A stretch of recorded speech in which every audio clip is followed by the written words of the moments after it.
Hi, everybody. Jennifer Schaus here, and we're coming to you live today from Washington, D.C. And thanks for joining us in our webinar series covering big tech in federal government contracting. We are winding down. This is the 14th of 15 webinars in the series. And today we're covering Oracle. But before we dig into Oracle, let's just tell you a little bit about the series, about us, and we have to thank our sponsors as well. Today's webinar, as all webinars, is being recorded. You can find all of them. There's now, I think, over 730 webinars on our YouTube channel. They're all, again, complimentary, and if you use that link there, it'll take you over to YouTube. You can follow the channel and get alerts anytime we upload new content. Our slides from today's presentation are over on slideshare.net. You can log into SlideShare with your LinkedIn credentials, and again, that's complimentary. A quick blurb about us. I've been kind of in this government contracting sector for over 20 years, based in downtown DC, and primarily help companies with GSA schedule support.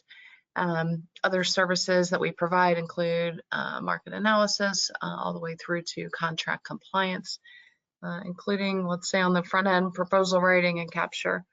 If you've got questions, you can drop us an email to the hello@Jennifer And in the event that you happen to be selling to government contractors, you can advertise in our webinars, you can advertise in our newsletters. We've got sponsorship opportunities at our events and more.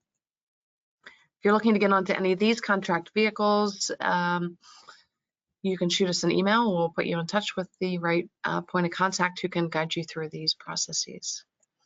A little bit about the series. Again, it's 15 companies that we're featuring, so 15 webinars. Again, all the webinars are complimentary and on YouTube, and the slides are over on slideshare.net. Log into SlideShare with your LinkedIn credentials. Today we're covering Oracle. Next week we wrap up with Salesforce. Everything is posted on our website under the section called Big Tech. So where does the data come from? In part, there's a lot that happens behind the scenes here. We work with Archisa Meehan over at Fed Consult, and you'll hear from her in a moment. She came from GovSpend, and formerly before that came from FedMind, but let me tell you about GovSpend, which is where the data resides. GovSpend provides government procurement data and analytics to organizations buying and selling in the public sector. With transparency and accountability at the center of what they do, they strive to place data-driven insights into the hands of federal, state, local, and education customers so that they can win more government contracts. The federal solution, which is the FedMind platform, harnesses data from 19 federal sources, that's a lot, and empowers federal agencies to seamlessly explore the market, gain insights through comprehensive spending analysis, and access detailed vendor profiles in real time.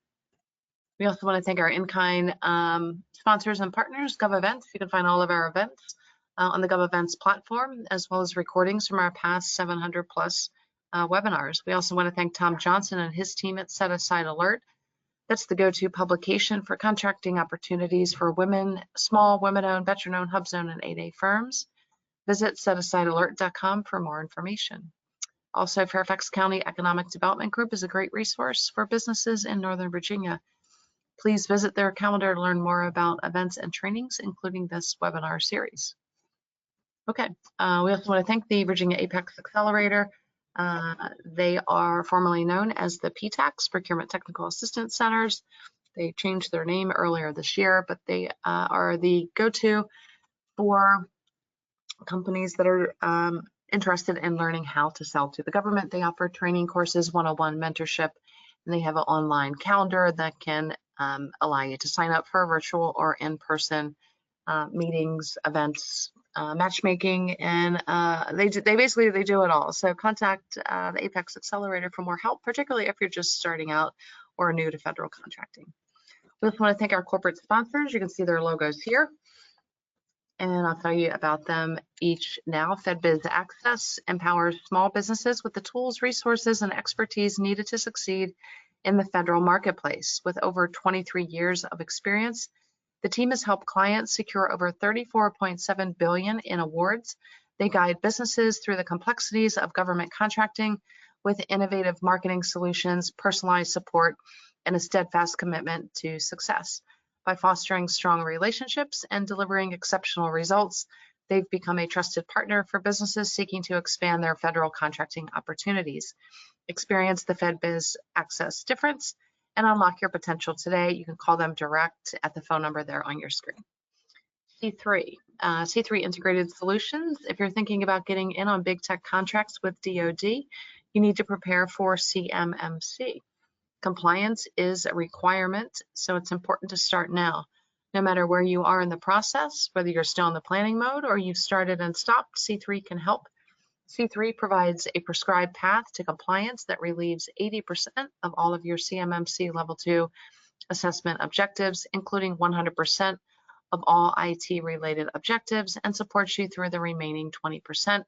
Ensure your competitive advantage, lock in valuable DoD contracts, and get started today with CMMC. Contact C3 for more information.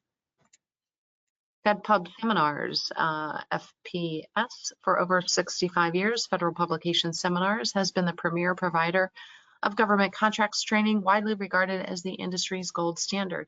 Expert-led courses offer comprehensive education for all levels, from beginners to advanced professionals, covering essential up-to-date topics crucial to government contracting. The 2025 course schedule is available, and learn more about FPS and their training solutions at fedpubseminars.com. And like I mentioned, they look like they have their calendar set for 2025 with some geographically desirable places, in my opinion.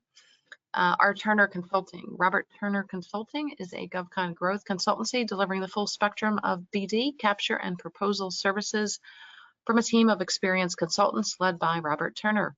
The firm's offerings include fixed price IDIQ proposals, curated market intelligence delivering scalable pipeline support, fpdsplus.com, which is a GovCon procurement data analytics application, and rfqplus.ai, an AI-driven subscription delivering qualified IDIQ task orders to your inbox with your own personal AI assistant that works for you on your document collection and keeps your data secure. Bid smarter and win more.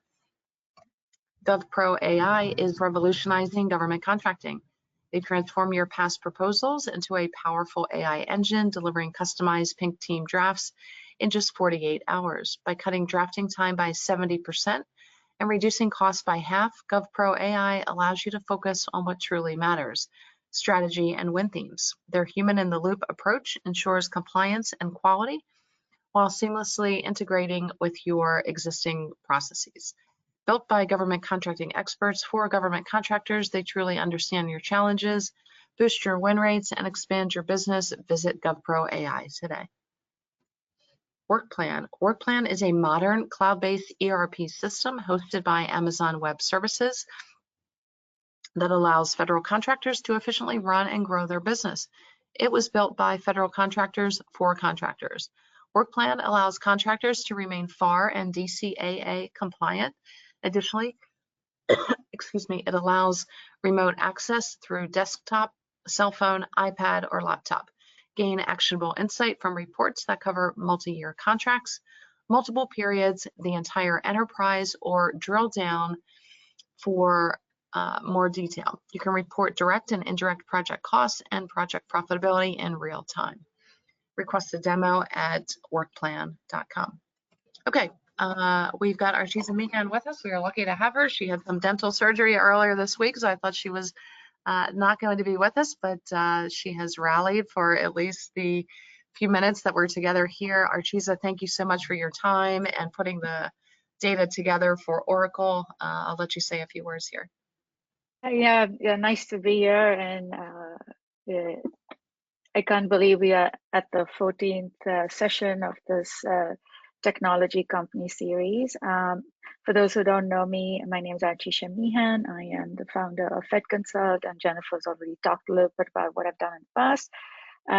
So I'm excited to be here, and if anyone has any questions at any time regarding market research or the data, feel free to reach out to me anytime. Great, thank you, Archiza. Great to have you with us.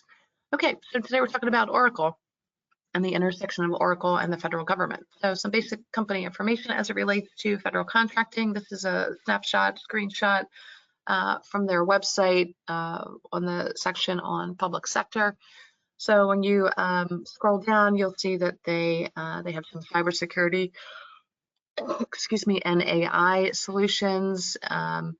And I think you guys can read the rest there on Oklahoma City. So they deal with state, local, education, federal. They cover the full gamut, as one would expect. As I mentioned here, federal, then they've also got defense and intelligence, which kind of falls under federal, but they've segmented that into a different category, which seems logical.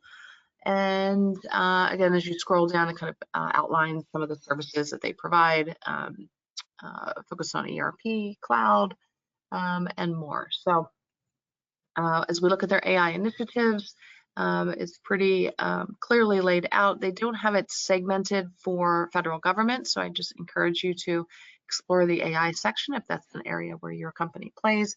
We just decided to feature AI since it's kind of a hot topic now, so encourage you to, again, take a look at their website and dig into the sections that relate to where you add value or where you're trying to intersect with them. And there's a list of their AI pieces. Again, it's not segmented for federal or public sector at all.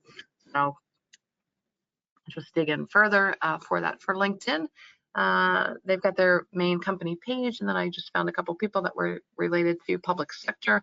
Again, public sector could be anything from state, local, federal, education. So I'm not sure that these are the right people if you're kind of playing at the federal level, but it might give you a little bit of a jump start. Okay, we also like to look at the stock price just to make you aware of other things that are happening so that you can have intelligent conversations with them. They released their earnings just recently and their stock price dropped, but real quick, the top 5 institutional stockholders are companies here that we have seen for the past 13 webinars, and we'll probably see again next week as well when we cover Salesforce. But all of these names are pretty prevalent in the last webinars. Stock price today, it went down from, as I mentioned, their earnings were reported, and I think they came in a little bit below expectations. It was at 190 a couple days ago. We're not advocating to buy, sell, or do anything. If you are a stockholder, it's just making you more aware of information that's out there about the company. When you go back to the genesis of their stock price, it's obviously before the 1990s, so they've been around for a while. Saw a nice increase there at the turn of the century and have experienced, I'll say, decent growth since then. So there is that information. When we look at the lobbying information, we extract that data from Open Secrets, which is an online, publicly available free website. They do spend a chunk of money, and this was 2023. I think 2024, maybe we're still waiting for some numbers, but 13.3 is significant. 2024, yeah, the numbers are still coming in. The only other year that was fairly close, excuse me, was 2017. I'm not sure what exactly happened then, but I'd encourage you to take a look at current events. Maybe there was a merger acquisition or something happened during that time. So again, this is just information to make you more aware of kind of what they do, where they spend their money, how they play. Do they use lobbyists? If so, how much and when? And the why is really kind of incumbent upon you to dig a little bit further. Now, when we actually dig into their federal contracts and their federal government presence as a direct contractor and a subcontractor, we're going to turn the reins over to Archiza. So we pulled from sam.gov, and I am going to pass the baton. So Archiza, it's all yours. It's all mine. Okay, cool. So this is Oracle Systems Corp, SAM UEI, that they are registered under, and that is active currently. I believe it's active. Yes, it is. Overall awards, when I pulled this information for 2023, was at $41 million. It was $31 million for 2024, but we've seen some DoD numbers get reported. So this number is now at about $41 million. So, sorry, 43 total. for FY24 so far. The reason for this difference is that, as everyone knows, or just to sort of make everyone aware, that the DoD numbers typically have up to 90 days before all of the information is made public. So we will yet see some more DoD information trickle in through the end of this month, when we'll get the most current and most accurate FY24 numbers. So let's go to the next slide. Yeah, and I was just going to jump in and point out the 2020, they had a stellar year there with 90 million, and then it drops by more than half significantly, and then they kind of start to gain some momentum in 22, lose a little. It's like kind of up and down, but I'm curious. I would say if anyone is interested in working with Oracle, you might want to find out what happened in 2020. And I would do that maybe even by digging back to 2017, 18, and 19 to see if COVID or something affected it, or what other factors were in play for that big spike or drop. It's all DoD. Yeah, okay. And here we go. A lot of DoD, yes. So we're going to start with the civilian agencies. United States International Development Finance Corporation has the big contract, $500,000, and that is for cloud services. So they've had this contract for 4 or 5 years, and that's what you see is pretty out there for cloud services. And then DOJ, the contract was there again. That didn't get renewed in 24. And that again was for LMS services that was awarded to Oracle. So just to let you know what that was for. If I go to the next slide. Yeah, but I was just going to jump in here too. Sorry. It looks like if you look at the totals for 2020 and 2021, and then 2022, it's almost double what they did in both 2020 and 2021, obviously made up with IDFC and DOJ contracts primarily. But not even, I mean, close to $1 million, but, just almost scratching. And then again, they drop more or less lose half their revenue the next fiscal year, and 2024 is still kind of remains to be seen. But these numbers obviously pale in comparison to what we're going to see with DoD. But let's hop over to independent. Yeah. In terms of our independent agencies, and I hope you can hear me. Yeah. The Federal Communications Commission, they got a nice contract in 2024 for $950,000. And this was for Oracle Java licenses. So that was a nice contract that they received. And in FY22, you could see they had some work with the District of Columbia courts. They got that in 21 and 22. So, you see a little bit coming in, going out, but last year was really good for them in terms of the independent agencies to have reached 900 and almost $1 million. If I go to the next, my defense agencies, this is definitely where we see a lot of contracts for Oracle as a prime. The prime contracts with DoD are at DISA, and actually they are for the Joint Warfighter Cloud Capability Program, as also the Integrated Personnel and Payment System programs. Those are the two major programs that really account for DoD. And then at DLA, they have about $500,000, which also is for the Joint Warfighting Cloud Capability, or JWCC services. And this one at DLA is for Cloud Infrastructure Services for ICAM Program Management Support Services. So you could see that DoD definitely is a big focus for Oracle. They seem to be doing pretty okay there. We did see that 2020 is where they had the DoD contract that dropped, but it's now in the 30-40 million range with DoD. And then you saw that in the past, especially in 22, they even had a contract with Navy and Army that has not really continued.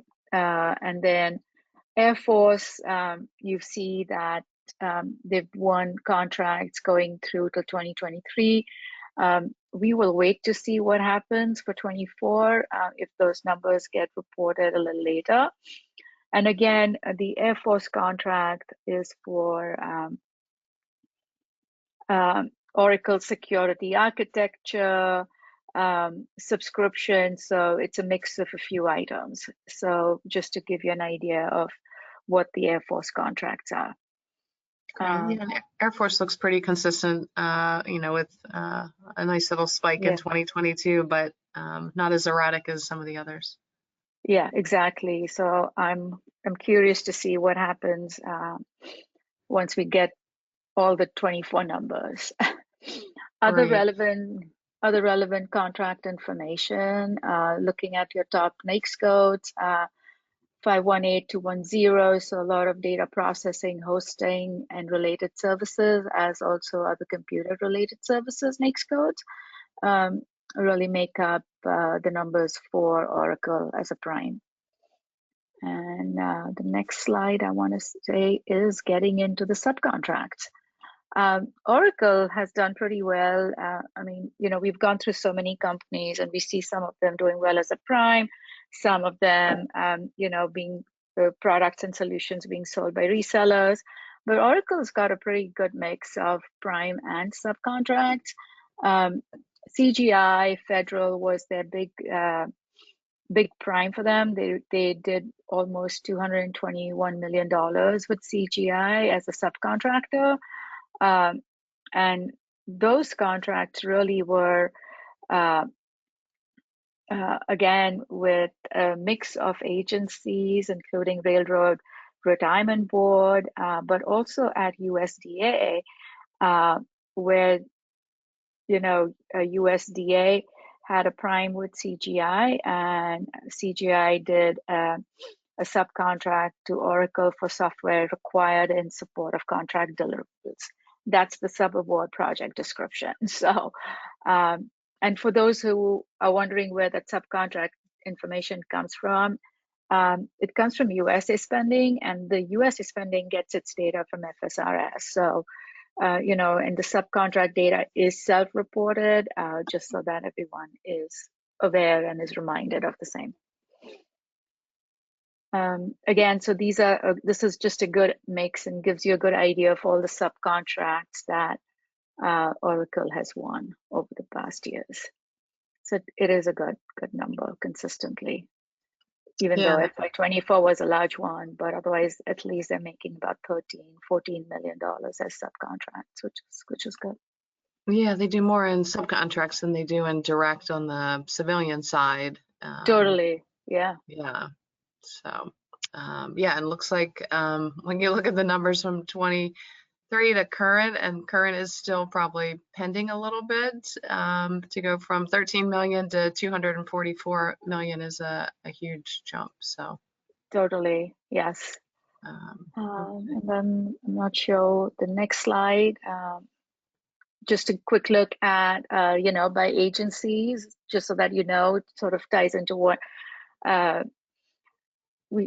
Jennifer just mentioned. The departmental officers are actually USDA's departmental officers, but this again gives you a good idea of the agencies where Oracle has the subcontracts. And again, a nice mix, including EPA and DLA, and where it's also prime. But yeah. Yeah, and even things to me like stick out just looking at the numbers here, like Social Security Administration, which is about middle of the page here. Yeah. 2020 and 2021, total of about 11 million or so. Yeah. And then down to 230,000. So yeah, and I think it sort of ties. Yeah, exactly. I'm sure these are certain programs. They have views and they bring in Oracle or it gets a prime. Yeah. Right. SBA 1.1 in 2022. So yeah. Scattered numbers, but I guess it's just continuation. Or Yes. the NAICS code, yeah, for the Yeah. subcontracts.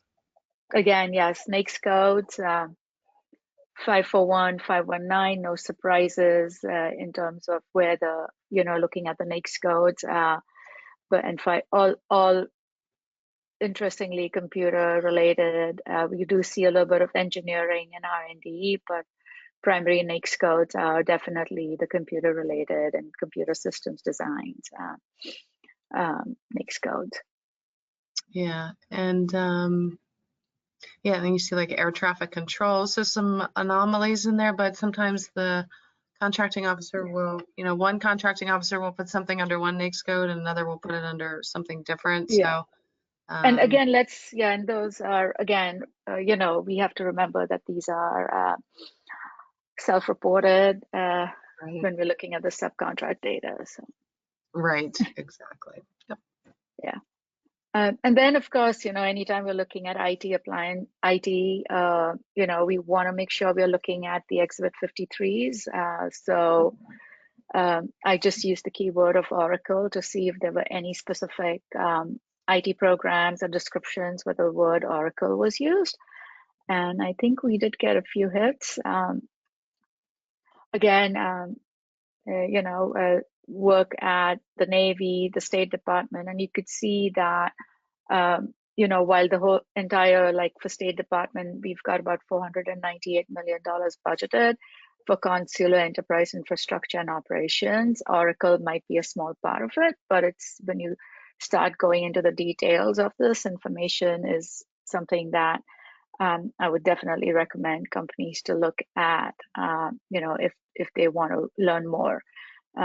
But also you could see that there's another exhibit at the Navy, which for 131 million, which has some component of Oracle in it. So it's always good to do these kinds of searches for exhibit 53s and understand where things are. And I think I give it back to you. Yeah, thank you. That was good information. And obviously they play more in the subcontractor space. So that's probably where more of the opportunity is, even to be a second or third tier contractor to Oracle. Thanks to Archisa, that was great information. Federal sector news, kind of what we saw out there on the airwaves recently. This is just more related to their stock price. But when we look at government type news, this is just from earlier this year, and then the bottom article there is from about a month ago. So again, depending upon what your company is offering, what your solution is, and where you think it fits with Oracle, I would, if that's who you're targeting, then I would make sure that you're signed up for Google Alerts to be aware of the news. Excuse me. Excuse me, I was trying to hold that. To be aware of what they're doing with various agencies and the good, the bad, the ugly, all of it. Again, so that you can have intelligent conversations and make good decisions. If you find that the news is giving you information that they're going to be acquired by another company, that could impact kind of your strategy and how and where you spend your time. Or vice versa, maybe they're going to acquire a company, or they lost a contract, or they won a contract. So just be cognizant of everything that they're doing out there. And there's, we have great opportunity by having access to, it sounds silly to say, but just to the World Wide Web. Think of 20 years ago, and wasn't as prevalent, all this information. So use it to your advantage. Use the good old Google. Use all of the data that's out there through GovSpend, through even public sector, just available information. If you're not ready to make the commitment for monthly subscriptions through the paid aggregators. But we want to thank you for your time, and we'll see you next week for the grand finale with Salesforce. So thank you, Archisa, for joining us and providing great data today, as usual. Thank you. See you next week. Great.